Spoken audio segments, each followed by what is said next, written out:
মাত্র ৩ মাসের মাথায় একজন মন্ত্রীর পদত্যাগ, আর সেই ঘটনাকে ঘিরেই এখন জোর আলোচনা।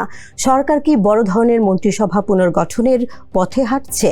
প্রশাসনে গতি আনা, রাজনৈতিক ভারসাম্য রক্ষা এবং নির্বাচনী প্রতিশ্রুতি বাস্তবায়নের লক্ষ্যেই কি আসছে নতুন মুখ? এমন প্রশ্ন এখন রাজনৈতিক অঙ্গনে।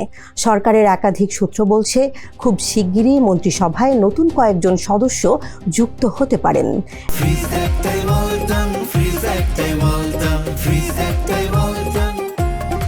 একই সঙ্গে একাধিক মন্ত্রণালয়ের দায়িত্বে থাকা মন্ত্রীদের কাজের চাপ কমাতে দপ্তর পুনর্গঠনেরও পরিকল্পনা রয়েছে।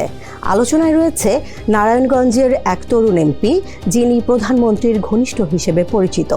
পাশাপাশি নরসিংদী, নেত্রকোনা, বৃহত্তর ময়মনসিংহ, খুলনা, ঢাকা ও বৃহত্তর পাবনা থেকেও কয়েকজনের নাম সম্ভাব্য মন্ত্রী হিসেবে ঘুরছে রাজনৈতিক অঙ্গনে।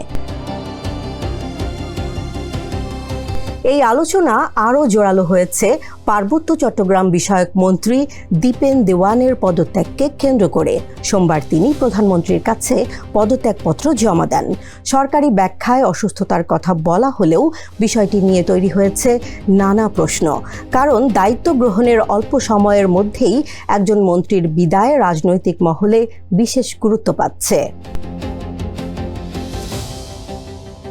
এরই মধ্যে ঢাকা বিশ্ববিদ্যালয়ের ডাকসু সদস্য সর্বমিত্র চাকমা দাবি করেছেন, দীপেন দেওয়ান স্বেচ্ছায় পদত্যাগ করেননি। তার অভিযোগ, জেলা পরিষদের চেয়ারম্যান পদে সুপারিশ নিয়ে দ্বন্দ্বের জেরে তার মন্ত্রিত্ব কেড়ে নেওয়া হয়েছে। যদিও এ দাবির পক্ষে সরকারিভাবে কোনো বক্তব্য পাওয়া যায়নি। অন্যদিকে দীপেন দেওয়ানের পদত্যাগের সিদ্ধান্ত প্রত্যাহারের দাবিতে রাঙামাটিতে সড়ক অবরোধ ও বিক্ষোভ হয়েছে। স্থানীয় বিএনপি ও অঙ্গ সংগঠনের নেতাকর্মীদের একটি অংশ তাকে পুনর্বহালের দাবি জানিয়েছে। ফলে বিষয়টি শুধু প্রশাসনিক নয়, রাজনৈতিক আলোচনার কেন্দ্রেও পরিণত হয়েছে। বর্তমানে প্রধানমন্ত্রী সহ মন্ত্রিসভার সদস্য সংখ্যা 50 জন। তবে দীপেন দেওয়ানের পদত্যাগের পর এখন রাজনৈতিক অঙ্গনে সবচেয়ে বেশি আলোচনা হচ্ছে সম্ভাব্য মন্ত্রিসভা পুনর্গঠন নিয়ে।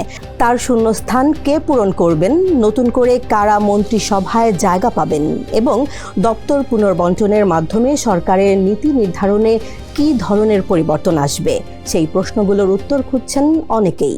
রাজনৈতিক পর্যবেক্ষকদের ধারণা, এ বিষয়ে সিদ্ধান্ত আসতে পারে খুব শিগগিরই।